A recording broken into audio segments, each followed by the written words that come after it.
Okay, I think I'm ready to tell you the Finnish island story. So, picking up in Helsinki, I had spent the night in the art gallery Airbnb bedroom, sharing a house with a family.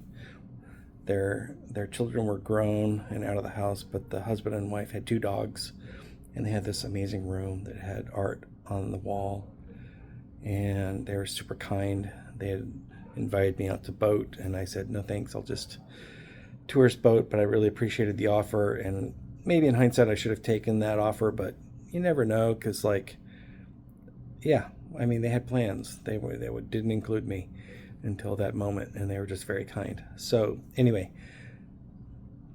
I had arranged to talk to Mina for the first time. We had only been corresponding on Instagram via text, and so somewhere in that day, I said, she said, let's actually talk on the phone. I was like, oh, that's probably a good idea. Let's talk on the phone. So we talked, and she was out shopping for a life jacket, and I said, buy it, I'll pay it, and we'd agreed to meet. So she met and picked me up.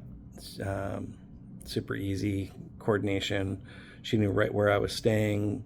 I knew right where her car was going to be, and walked over, gave her a big hug because we'd been doing all this corresponding, and it was like exciting, I think, for both of us.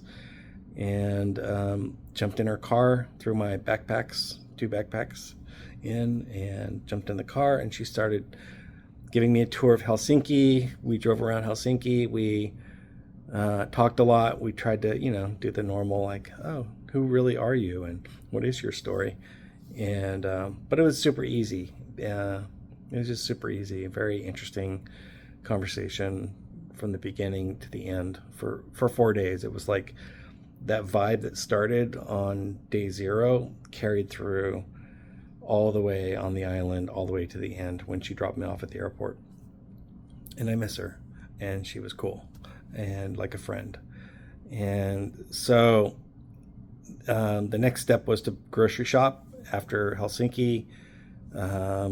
Lots of conversation on the way to the place where she intended to go grocery shopping.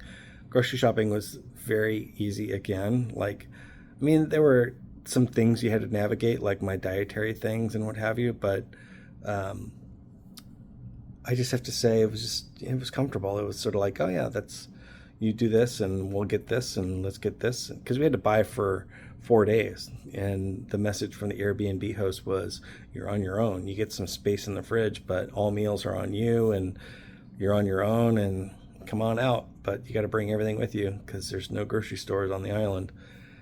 So anyway, did that, went to this end of the road, had to catch a ferry to another island, did that, drove to the edge of that island, and that's where we waited for Casper to pick us up in a boat. And Casper was a bit of a mystery because she had met him 2 or 3 years prior, but only once for like a day. Wasn't sure what he looked like, and he didn't know what we looked like. But it was relatively quick and easy to figure out who was Casper and which boat.